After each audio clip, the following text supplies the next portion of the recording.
কোটিপতি ঘরের একমাত্র ছেলে, যার লাক্সারিয়াস লাইফ দেখলে যে কেউ ইমপ্রেস হয়ে যেত, যে সামান্য একটা রেস্টুরেন্টে খেয়ে এসেও ওয়েটারকে কয়েক লক্ষ লক্ষ টাকা টিপস দিত।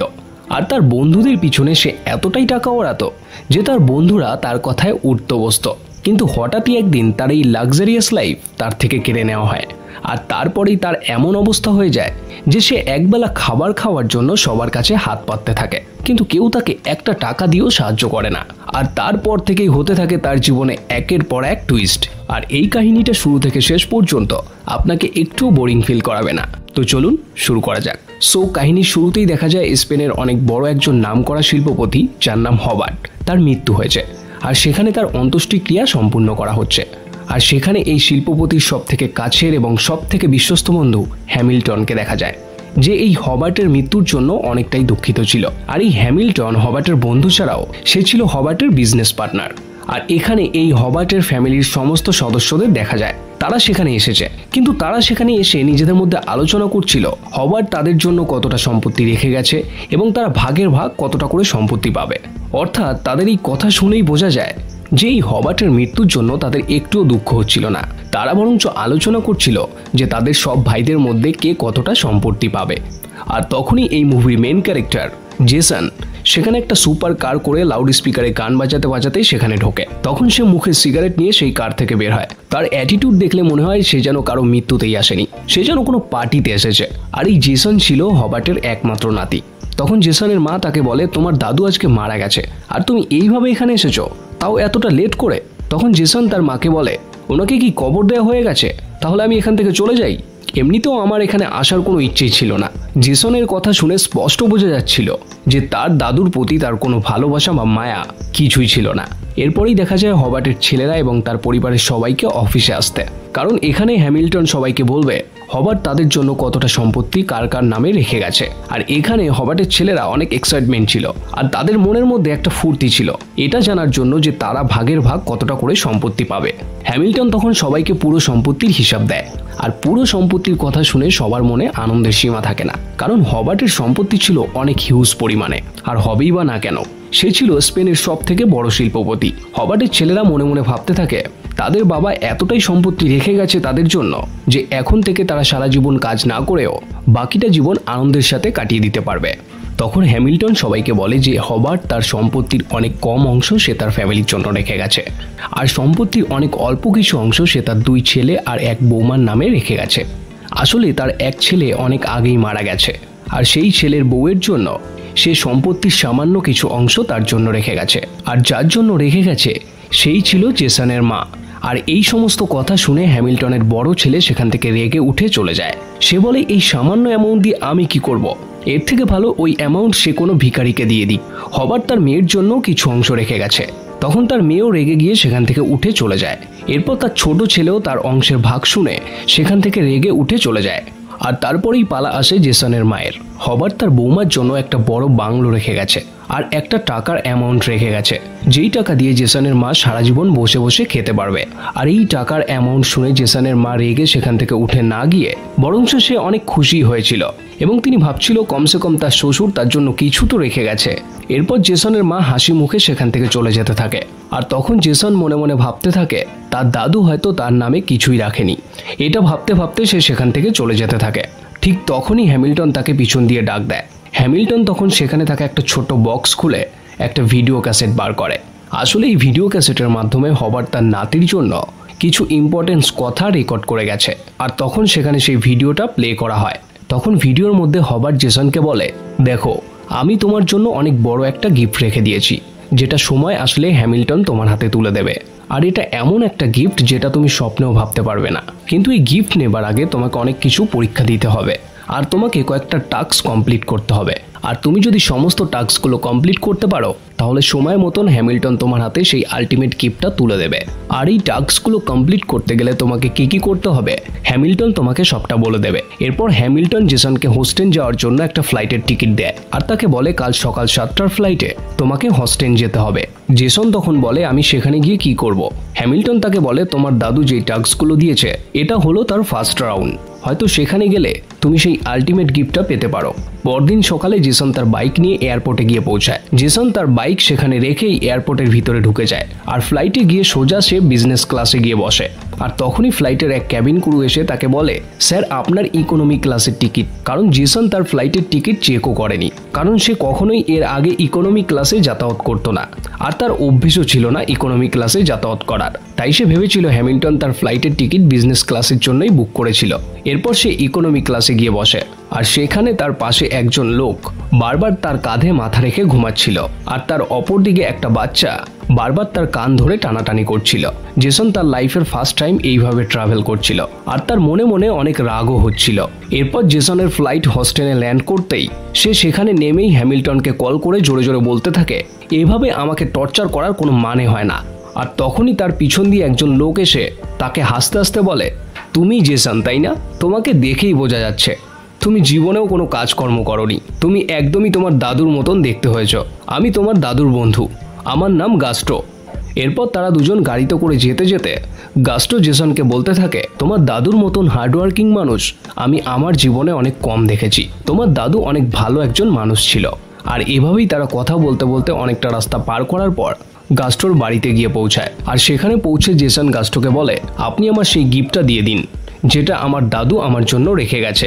এটা শুনে গাস্টো হাসতে হাসতে জেসনকে বলতে থাকে, দাদু ভাই তোমার খেলা তো এখনো শুরুই হয়নি। যাই হোক, কাল সকালে ভোর 5টায় ঘুম থেকে উঠে যাবে আর 5টার পরে উঠলে ব্রেকফাস্ট কিন্তু শেষ হয়ে যাবে। এটা শুনে জেসন তো অনেক রেগে যায়, কারণ সে এর আগে কখনোই 10টার আগে ঘুম থেকে ওঠেনি। যাই হোক, এরপর রাতে দেখা যায় জেসনের সেই রাতে ঘুমই আসছিল না, আর আসবেই বা কি করে? সে তার বাড়িতে রাজাদের মতন থাকতো। আর এখানে আসার পর সে যেই রুমে ছিল সেই রুমে কোনো এসিই ছিল না। এরপর সে তার গার্লফ্রেন্ডকে কল করতে থাকে, কিন্তু কল করতে গিয়ে জেসন দেখে তার ফোনে কোনো নেটওয়ার্কই নেই, কারণ সে এমন একটা জায়গায় এসেছে যেখানে ঠিকমতো নেটওয়ার্ক কাজ করে না। তখন জেসন অনেক রেগে গিয়ে মনে মনে বলতে থাকে, আমাকে কোন নরকের মধ্যে পাঠিয়ে দিল এরা। এরপর সকাল হলে গাস্টো জেসনের রুমে এসে বলে, তোমার 5টায় ওঠার কথা ছিল, তুমি অনেকটাই লেট করে ফেলেছো, এখন তোমার ভাগ্যে আর ব্রেকফাস্ট জুটবে না। যাই হোক, তাড়াতাড়ি উঠে পড়ো, আমি তোমাকে তোমার কাজ বুঝিয়ে দিই। কিন্তু তার এইসব কথা জেসন শুনেও শুনছিল না, সে পড়ে পড়ে ঘুমিয়েই যাচ্ছিল। তখন গাস্টো একটা ইলেকট্রিক লাঠি দিয়ে তাকে শক দিয়ে জাগিয়ে দেয়। এরপর তাকে গাড়িতে করে তার বাড়ি থেকে অনেকটা দূরে একটা ফাঁকা জায়গায় একটা জমিতে তাকে নিয়ে যায়। আর সেখানে গিয়ে গাস্টো সেই জমিতে একটা খুঁটি পুঁততে থাকে। জেসন তখন গাস্টোর গাড়িতে হেলান দিয়ে আরাম করে তার এই সমস্ত কাজ দেখতে থাকে আর মনে মনে রাগে ফুলতে থাকে। তখনই গাস্টো জেসনকে বলে, একটা খুঁটি তো আমি ঠিক করে পুঁতে দিয়েছি, আর আমি যেইভাবে খুঁটিটা জমিতে পুঁতলাম তোমাকে পুরো জমিতে খুঁটিগুলো ঠিক এইভাবে লাইন করে পুঁতে দিতে হবে। জেসন তখন অবাক হয়ে গাস্টোকে বলে, এত বড় জমিতে এই কাজ আমি একা কি করে করব? গাস্টো বলে, কোনো ব্যাপার না, তুমি চেষ্টা করলে ঠিকই পারবে। এটা বলে গাস্টো সেখান থেকে চলে যায়। কিন্তু জেসন খুঁটি পোতা তো দূরের কথা, সে সকাল থেকে সন্ধ্যা পর্যন্ত সেই খুঁটিগুলোর মধ্যে শুয়ে থাকে। আর এইভাবেই 3 দিন কেটে যায়। জেসন প্রতিদিন সেই জমিতে গিয়ে নেটওয়ার্ক খুঁজতে থাকে তার গার্লফ্রেন্ডের সাথে কথা বলার জন্য। এরপর জেসন বুঝতে পারে তার এখান থেকে বেরোনোর একমাত্র উপায় হলো গাস্টো যেমন বলছে সেই অনুযায়ী তাকে কাজ করতে হবে, তবেই সে এখান থেকে বেরোতে পারবে। আর পরদিন ভোর 5টা বাজার আগেই জেসন ঘুম থেকে উঠে যায় আর উঠে ব্রেকফাস্ট সেরে জমিতে চলে যায়। আর সেখানে গিয়ে একটা একটা করে জমিতে খুঁটিগুলোকে পুঁতে দেয়। এরপর গাস্টো সেখানে এসে সেই খুঁটিগুলোর সাথে দড়ি বেঁধে গাড়ির সাথে সেগুলোকে টানে, আর টানার পর এক এক করে খুঁটিগুলো উঠে আসে। তখন গাস্টো জেসনকে বলে, তোমাকে আরো কষ্ট করে স্ট্রং ভাবে খুঁটিগুলোকে সেট করতে হবে।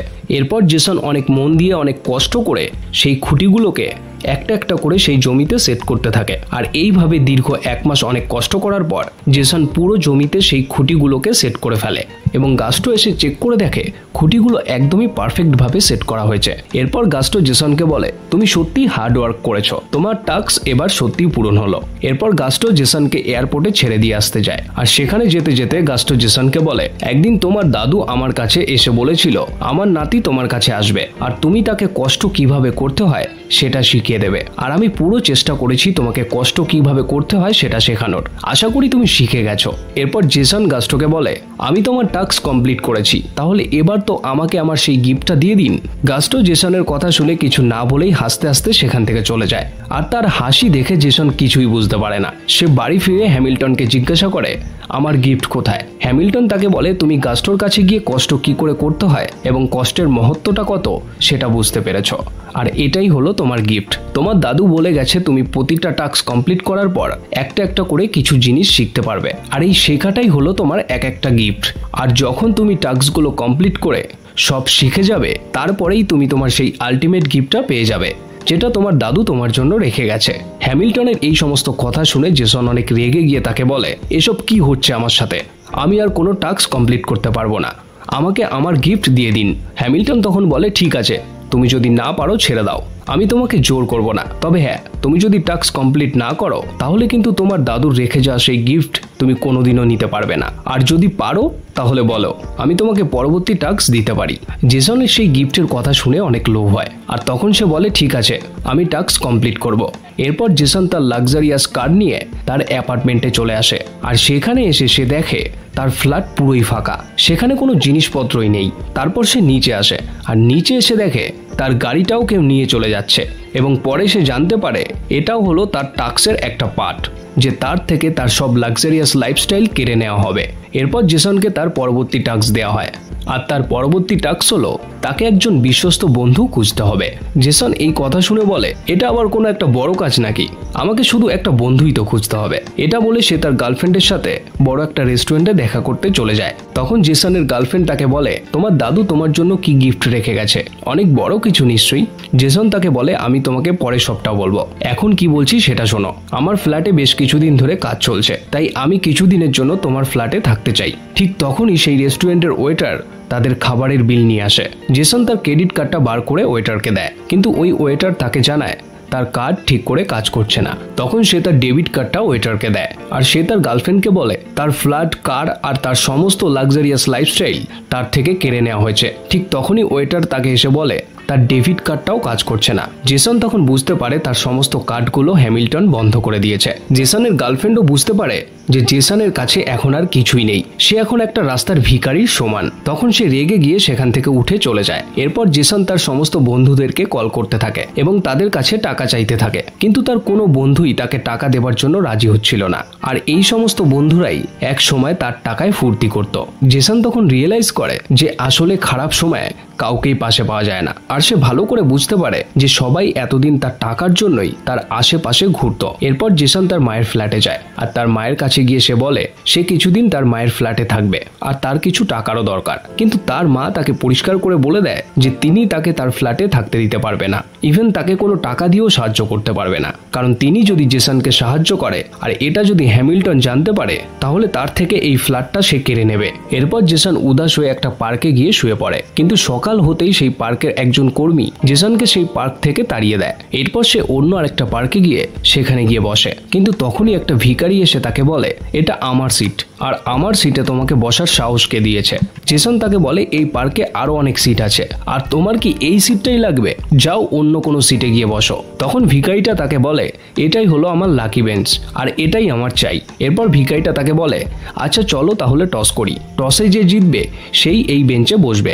জেসন তখন তার পকেটে হাত দিয়ে দেখে তার কাছে একটা কয়েনও নেই। তখনই সেখানে একটা বাচ্চা মেয়ে এসে জেসনকে বলে আমার কাছে একটা কয়েন আছে, তোমরা টস করো। কিন্তু বাচ্চাটা কয়েনটা বার করলেই সেই ভিখারিটা সেই বাচ্চাটার কয়েন নিয়ে সেখান থেকে পালিয়ে যায়। তখন বাচ্চাটা জেসনকে বলে ওই লোকটিকে ধরো আঙ্কেল, ও আমার কয়েন নিয়ে পালিয়ে যাচ্ছে। জেসন বাচ্চাটাকে বলে ওকে যেতে দাও, কমসে কম ও চলে যাওয়াতে আমি আমার বেঞ্চটা তো পেয়েছি। আর তখনই সেখানে সেই বাচ্চাটার মা চলে আসে, আর সে এসে জেসনকে বলে আমার মেয়ে অচেনা কাউকে দেখলেই তার সাথে কথা বলতে চলে যায়, ও তোমাকে কোনো ডিস্টার্ব করেনি তো? জেসন তখন বলে না না ঠিক আছে, ও আমাকে কোনো ডিস্টার্ব করেনি। এরপর সে তার মেয়েকে নিয়ে চলে যেতে থাকে। আর তখনই জেসনের সেই বাচ্চা মেয়েটাকে দেখে একটা আইডিয়া আসে, আর সে ভাবে এই বাচ্চাটিকে তার বিশ্বস্ত বন্ধু বানানোর, এতে তার সেকেন্ড টাস্ক কমপ্লিট হয়ে যাবে। জেসন তখন সেই বাচ্চা মেয়েটির মাকে বলে আপনার মেয়েকে আমার বন্ধু বানিয়ে আমার সাথে একদিনের জন্য যেতে দেবেন? জেসনের কথা শুনে বাচ্চা মেয়েটার মায়ের কেমন অকওয়ার্ড লাগে, আর সে তার মেয়েকে নিয়ে তাড়াতাড়ি করে সেখান থেকে চলে যায়। আর তারপর থেকেই জেসন কিছুদিন এইভাবেই সেই পার্কে শুয়ে থাকতো। তার কাছে না ছিল কোনো ঘর, না ছিল খাবারের জন্য কোনো খাবার। সে রাস্তায় ঘুরতো আর কোথাও খাবার পেলে সেটা খেত, আর না পেলে না খেয়েই সেই পার্কে শুয়ে থাকতো। আর সে একদিন দেখতে পারে তার গার্লফ্রেন্ড নতুন একটা বয়ফ্রেন্ডকে নিয়ে তার সাথে রেস্টুরেন্টে বসে ডিনার করছিল। তখন সে বুঝতে পারে তার দাদুর এই টাস্কের জন্যই সে সত্যিই বুঝে গেছে যে কারা আসলেই তার কাছের প্রকৃত মানুষ ছিল। পরদিন পার্কে সেই বাচ্চা মেয়েটা আর তার মা বসেছিল, আর তখনই সেই ভিখারিটা এসে তাদের কাছ থেকে খাবার চুরি করে পালিয়ে যাচ্ছিল। কিন্তু তখনই জেসন সেই ভিখারিটিকে বেঞ্চে বসার নাটক করে তাকে সেখান থেকে তাড়িয়ে দেয়। এটা দেখে সেই বাচ্চা মেয়েটার মা আর তার মেয়ের জেসনকে অনেক ভালো লাগে। তখন তারা তাকে ডেকে তাদের কাছে থাকা সেই খাবার জেসনকে খেতে দেয়। বিশেষ করে এই বাচ্চা মেয়েটির জেসনকে অনেক ভালো লাগে। আর এই বাচ্চা মেয়েটি তখন জেসনকে বলে তার নাম হলো এমলি আর তার মায়ের নাম অ্যালেক্সিয়া। জেসন তখন তার পুরো ঘটনাটা তাদেরকে খুলে বলে। অ্যালেক্সিয়া তখন জেসনের কথা শুনে অবাক হয়ে যায় আর তাকে বলে যে তুমি আসলেই এত ধনী পরিবারের ছেলে। এরপর অ্যালেক্সিয়া তার মেয়েকে জেসনের বন্ধু বানিয়ে তার সাথে যেতে দিতে রাজি হয়ে যায়। এরপর জেসন অ্যালেক্সিয়া আর এমলিকে নিয়ে হ্যামিল্টনের সাথে দেখা করাতে নিয়ে আসে। আর সেখানে এসে জেসন এমলিকে দেখিয়ে বলে আমি আমার বন্ধু খুঁজে পেয়ে গেছি আর এর নাম হলো এমলি, আর এই হলো আমার সবথেকে বিশ্বস্ত বন্ধু। হ্যামিল্টন তখন এমলিকে জিজ্ঞাসা করে তুমি কি সত্যি জেসনের বন্ধু? তুমি জেসনের জন্য সবকিছু কি করতে পারো? এমলি তখন অনেক কিউটনেসের সাথে হ্যামিল্টনকে বলে হ্যাঁ, আমি জেসনের জন্য সবকিছু করতে পারবো। আর হ্যামিল্টনেরও এমলিকে অনেক পছন্দ হয় আর সে ভাবতে থাকে যে যাই হোক অন্তত 1 মাসের মধ্যে জেসন একটা বিশ্বস্ত বন্ধু তো খুঁজে পেয়েছে। আর এইভাবেই জেসনের সেকেন্ড টাস্ক কমপ্লিট হয়ে যায়। এরপর জেসনকে পরবর্তী টাস্ক দেওয়ার জন্য তার দাদুর সেই রেকর্ড করা ভিডিও প্লে করা হয়। আর জেসনকে তার প্রথম টাস্ক কমপ্লিট করার জন্য তাকে একটা ছোট অ্যামাউন্ট দেওয়া হয়। আর ভিডিওতে তার দাদু তাকে বলে তুমি তোমার প্রথম টাস্ক কমপ্লিট করার জন্য যে কষ্ট করেছো সেটা হলো এই কষ্টের টাকা। আর এখন হয়তো তুমি বুঝতে পারছো যে টাকা ইনকাম করাটা কতটা কষ্টের জিনিস, আর আমি চাই তুমি টাকার সঠিক মুহূর্তটা বোঝো। এরপর হ্যামিল্টন জেসনকে বলে তোমাকে যেই অ্যামাউন্টটা দেওয়া হয়েছে সেই অ্যামাউন্ট থেকে তুমি তোমার নিজের জন্য 1 টাকাও খরচ করতে পারবে না। তোমাকে এমন একটা ব্যক্তি খুঁজে বার করতে হবে যার আসলেই অনেক টাকার দরকার, আর এই টাকাটা তুমি তাকে দিয়ে সাহায্য করবে। আর যার অনেক সাহায্যের দরকার তাকে তুমি সাহায্য করে যা শিখবে সেটাই হলো তোমার গিফট। জেসন তখন বলে এই টাকা নিয়ে যদি আমি কাউকে সাহায্য না করি তাহলে আপনারা বুঝবেনই বা কি করে। হ্যামিল্টন তখন হাসতে হাসতে বলে আমাদের লোক 24 ঘন্টা তোমার উপর নজর রাখছে, তুমি কোথায় যাচ্ছ কি করছো সবটা আমরা জানতে পারি। এটা শুনে জেসনের অনেক রাগ হয় আর সে মনে মনে ভাবতে থাকে তার মানে এতদিন ধরে তার উপর কড়া নজরদারি রাখছিল এরা। এরপর জেসন সেই টাকাগুলো নিয়ে সেই পার্কে চলে যায় সেই ভিখারিটিকে দেওয়ার জন্য। কিন্তু সেখানে গিয়ে জেসন দেখে সেই ভিখারিটা কারো একটা ব্যাগ চুরি করে নিয়ে এসেছে আর সে জেসনকে দেখেই সেই ব্যাগটা সেখানে ফেলে রেখে সেখান থেকে পালিয়ে যায়। এরপর জেসন সেই ব্যাগটা খুলে দেখে সেই ব্যাগটা ছিল অ্যালেক্সিয়ার আর সেই ব্যাগের মধ্যে সে একটা হসপিটালের বিল দেখতে পায়। এরপর জেসন সেই হসপিটালে যায় আর সেখানে গিয়ে সে প্রথমবারের মতন জানতে পারে এমলি অনেক বড় একটা রোগের সাথে লড়াই করছে আর তার চিকিৎসার জন্য তার মায়ের এখন অনেক টাকার প্রয়োজন। জেসন কাউকে কিছু না বলে এমলির রুমের সামনে ব্যাগটা রেখে চলে যাচ্ছিল। তখনই তার সাথে অ্যালেক্সিয়ার দেখা হয়। তখন জেসন তাকে বলে পার্কে ওই ভিখারিটার কাছে আমি তোমার ব্যাগ পেয়েছি আর সেই ব্যাগটা দিতেই আমি এখানে এসেছিলাম। আর সে তখন অ্যালেক্সিয়াকে বলে এমলির চিকিৎসার জন্য অনেক টাকার দরকার আমি শুনলাম, আর তাছাড়াও এই হসপিটালের বিল এখনো ভরা হয়নি। আমি তোমার ব্যাগে সেই বিলটা দেখলাম, আমি এমলির চিকিৎসার সমস্ত টাকা এবং হসপিটালের সমস্ত বিল মিটিয়ে দেব, তুমি কোনো চিন্তা করো না। তখন অ্যালেক্সিয়া বলে তুমি এতগুলো টাকা কোথা থেকে দিচ্ছ? তাছাড়াও তোমার টাস্ক এখনো কমপ্লিট হয়নি, তার আগেই তুমি এতগুলো টাকা কোথায় পেয়েছো? তোমার টাস্ক কমপ্লিট হবার আগেই তোমার হাতে এতগুলো টাকা এসেছে, তার মানে নিশ্চয়ই এটাও তোমার টাস্কের একটা অংশ। আর এরপর থেকে তোমার টাস্ক কমপ্লিট করার জন্য আমার মেয়েকে ব্যবহার করার একদমই সাহস করবে না। আমি চাই না তোমার টাস্কের টাকায় আমার মেয়ের চিকিৎসা হোক। অ্যালেক্সিয়ার এই সমস্ত কথা শুনে জেসনের অনেক খারাপ লাগে আর সে হসপিটাল থেকে চলে যেতে থাকে। কিন্তু ঠিক তখনই তার চোখে পড়ে যেই লোকটা নিউজ পেপার পড়ার বাহানায় তার মুখ লুকাচ্ছিল। জেসন সেই লোকটিকে দেখে বুঝতে পারে এই লোকটাকে হ্যামিল্টনই পাঠিয়েছে তার উপর নজরদারি করার জন্য। তখন জেসন সেই লোকটার কাছে গিয়ে তাকে বলে এখানে $1500 আছে আর অ্যালেক্সিয়ার হসপিটালের বিল $1600, তাই তোমার পকেট থেকে $100 দিয়ে তুমি বাকি বিলটা মিটিয়ে দিয়ে আসো। এটা বলে জেসন সেই হসপিটাল থেকে বেরিয়ে যায়। এরপর দেখা যায় জেসন হ্যামিল্টনের কাছে যায় আর হ্যামিল্টন তখন আবার সেই ভিডিও রেকর্ড চালায় আর সেই ভিডিও রেকর্ডে জেসনের দাদু তাকে বলে তার পরবর্তী টাস্ক হলো সে পুরো একটা দিন তার ফ্যামিলির সাথে কাটাবে, কারণ জেসন আজ অব্দি নিজের মজ মস্তি এবং বন্ধু বান্ধব ছাড়া কখনো ফ্যামিলির কারোর সাথে ঠিক করে কথাই বলেনি। তাই পুরো একটা দিন ভালো করে তার ফ্যামিলির সাথে সে কাটালে সে হয়তো ফ্যামিলির মহত্ব কতটা সেটা বুঝতে পারবে। এরপর জেসন এমলির সাথে দেখা করতে হসপিটালে যায়, আর সেখানে গিয়ে জেসন জানতে পারে এমলি চার্জে। এরপর সেই চার্জে গিয়ে জেসন এমলিকে দেখতে পায়। তখন এমলি জেসনকে বলে তুমি আমাকে প্রমিস করো আমি যদি চলে যাই তাহলে তুমি আমার মায়ের ঠিকমতো খেয়াল রাখবে, কারণ আমি ছাড়া এই পৃথিবীতে আমার মায়ের আর কেউ নেই। জেসন এমলির কথা শুনে অনেক ইমোশনাল হয়ে যায়, আর সে এমলিকে বলে তোমার সবকিছু ঠিক হয়ে যাবে, তোমার কিছুই হবে না, আমি তোমার আর তোমার মায়ের দুজনেরই খেয়াল রাখবো। অন্যদিকে দেখা যায় হসপিটালের ডাক্তার অ্যালেক্সিয়াকে বলছিল আমরা আমাদের 100% দিয়ে চেষ্টা করেছি এমলিকে পুরোপুরি সুস্থ করে তোলার, কিন্তু আমরা করতে পারিনি, সরি ম্যাডাম, যে কোনো মুহূর্তেই অনেক বড় বিপদ হতে পারে, এমলির হাতে আর বেশি দিন সময় নেই। ডাক্তারের এই সমস্ত কথা শুনে অ্যালেক্সিয়া পুরোপুরিভাবে ভেঙে পড়ে আর সে কান্না করতে থাকে।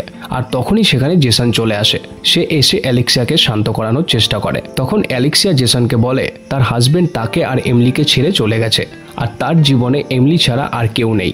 এরপর জেসন অ্যালেক্সিয়ার সাথে কথা বলতে বলতে অন্য সমস্ত কথা বলে কথা ঘোরানোর চেষ্টা করতে থাকে, যাতে অ্যালেক্সিয়ার মন একটু হলেও হালকা হয় আর তাকে হাসানোর চেষ্টা করতে থাকে। এরপর সে অ্যালেক্সিয়াকে বলে সে তার পুরো ফ্যামিলির সাথে একটা থ্যাঙ্কস গিভিং পার্টি রেখেছে, আর সেখানে অ্যালেক্সিয়াকেও থাকার জন্য সে রিকোয়েস্ট করে। অ্যালেক্সিয়া প্রথমে সেই পার্টিতে যাওয়ার জন্য রাজি হচ্ছিল না, কিন্তু এমলি অ্যালেক্সিয়াকে অনেক রিকোয়েস্ট করে জেসনের সাথে যাওয়ার জন্য। এরপর জেসন অ্যালেক্সিয়াকে নিয়ে থ্যাঙ্কস গিভিং পার্টিতে আসে, কিন্তু সেখানে দেখা যায় জেসনের ফ্যামিলির সবাই তারা তাদের সম্পত্তি নিয়ে আলোচনা করছিল। অ্যালেক্সিয়া এসব দেখে অবাক হয়ে যায় আর ভাবতে থাকে এরা কেমন ফ্যামিলি, এরা একটা ফ্যামিলি পার্টি রেখেছে, সেখানে এসে সবাই একটা সুন্দর মুহূর্ত কাটাবে, কিন্তু এরা তো এখানে এসেও সম্পত্তি নিয়ে আলোচনা করছে। তাছাড়া এরা এতটাই নিচু মানসিকতার মানুষ ছিল যে তারা তাদের মৃত বাবাকে নিয়েও উল্টোপাল্টা বলছিল, কারণ তাদের বাবা পুরো সম্পত্তির ভাগ তাদের মধ্যে সমানভাবে দিয়ে যায়নি। আর তখনই তারা বলাবলি করতে থাকে যে এত বড় সম্পত্তির ভাগ তারা কোনো ভাই বা বোন ঠিক করে পায়নি, তাহলে এত বড় সম্পত্তিটা কার জন্য রেখে গেছে। আর তখন সবারই জেসনের উপর সন্দেহ হতে থাকে এবং তারা সবাই তখন জেসনকে জিজ্ঞাসা করতে থাকে, কিন্তু জেসন তাদের এই সমস্ত কথায় রেগে গিয়ে অ্যালেক্সিয়াকে নিয়ে সেখান থেকে বেরিয়ে যায়। এরপর অ্যালেক্সিয়া জেসনকে জিজ্ঞাসা করে তোমার বাবার কি হয়েছিল। জেসন তখন অ্যালেক্সিয়াকে বলে তার বাবা অনেক আগে মারা গেছে আর তার দাদুর কারণেই তার বাবা মারা গেছে, আর সে বলে আমার এই বিষয়ে জানার কোনো ইন্টারেস্ট নেই, আমার শুধু সেই আলটিমেট গিফটটা চাই যেটা আমার দাদু আমার জন্য রেখে গেছে, আর সেই কারণেই তার বলা টাস্কগুলো আমি পূরণ করছি। এটা শুনে অ্যালেক্সিয়ার অনেক মন খারাপ হয়ে যায়, কারণ সে ভেবেছিল জেসন তার ফ্যামিলির বাকি লোকেদের মতো লোভী নয়। কিন্তু তার কথা শুনে অ্যালেক্সিয়া জেসনকে বলে আমি ভেবেছিলাম তুমি অন্তত তোমার ফ্যামিলির বাকি লোকদের মতন নও, তুমি একটা ভালো মানুষ, কিন্তু তুমিও তোমার ফ্যামিলির বাকি লোকদের মতো নেই, তুমিও একটা লোভী মানুষ। এটা বলে সে সেখান থেকে চলে যেতে থাকে।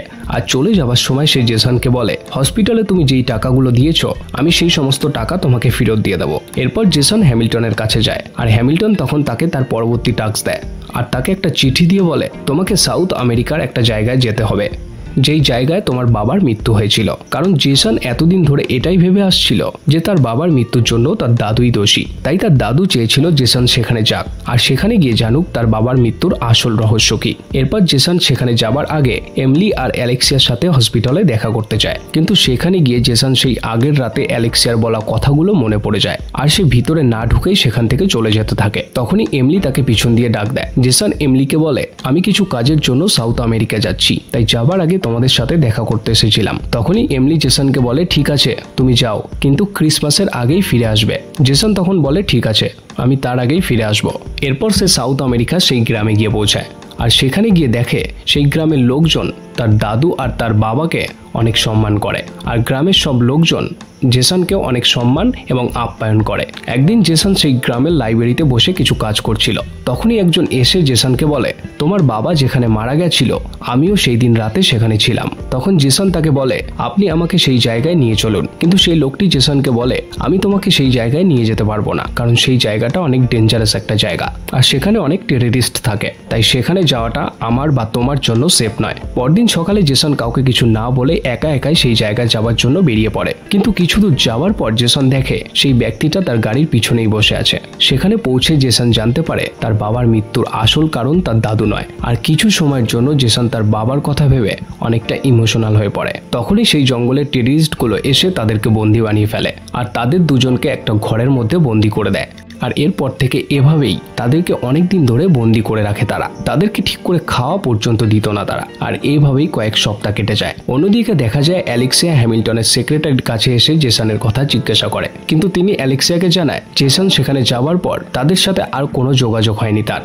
আর এইভাবেই অনেক দিন কেটে যায়। জেসন মনে মনে ভাবতে থাকে সে হয়তো এই জায়গা থেকে আর কখনোই বেরোতে পারবে না। তখনই সেই টেররিস্টগুলো জেসন আর বাকি লোক যাদের তারা বন্দি বানিয়ে রেখেছিল তাদের চোখে কাপড় বেঁধে সবাইকে এক জায়গায় নিয়ে আসে।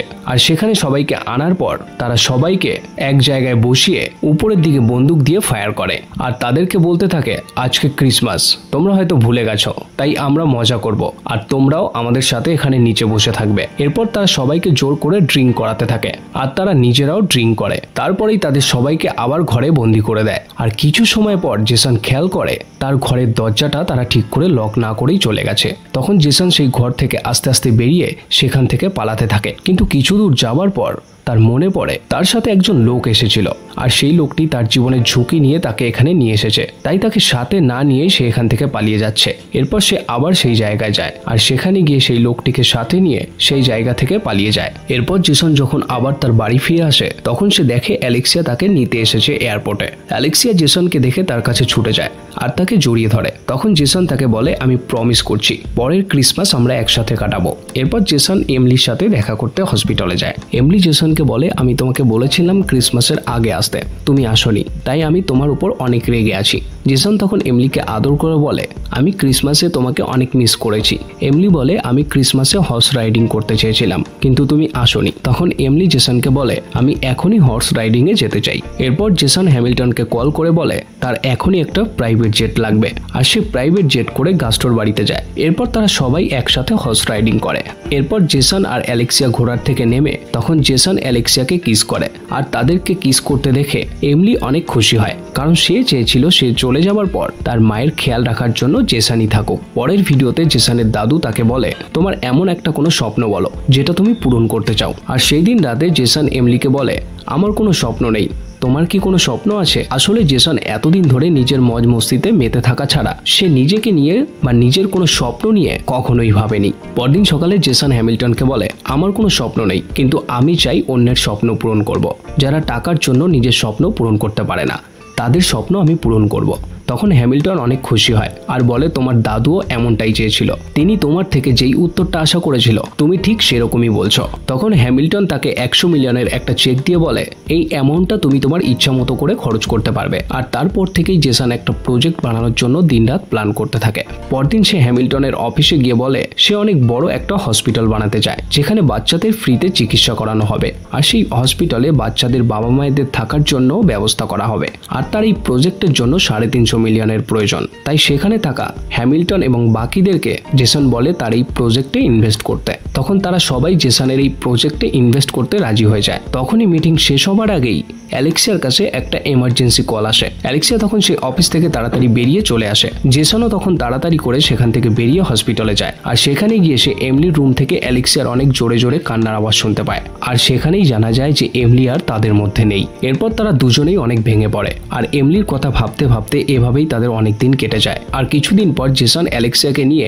তার সেই হসপিটাল ওপেনিং এ আসে আর জেসন তার হসপিটাল অ্যালেক্সিয়ার মেয়ের নামে রেখেছিল। এরপর হ্যামিল্টন জেসনকে তার অফিসে ডাকে আর সেখানে তার দাদুর ফাইনাল মেসেজ ভিডিও ওপেন করে। আর সেই ভিডিওতে তার দাদু তাকে বলে তিনি জেসনকে অনেকটা ভালোবাসে। তার দাদুর কথা শুনে জেসন ইমোশনাল হয়ে যায় আর সে বলে সেও তার দাদুকে অনেক মিস করবে। এরপর হ্যামিল্টন জেসনকে বলে তার দাদুর পুরো সম্পত্তির মালিক আজ থেকে জেসন। এটা শুনে জেসন অবাক হয়ে যায় আর কিছু সময়ের জন্য সে নিজেও বিশ্বাস করতে পারছিল না যে তার দাদু পুরো সম্পত্তি তার নামে রেখে গেছে। পরের সিনে দেখা যায় জেসন আর অ্যালেক্সিয়া একটা জায়গায় বসে একটা ভালো টাইম স্পেন্ড করছিল আর তখন তারা দুজন দুজনকে কিস করে। আর এখানেই এই মুভিটা শেষ হয়ে যায়।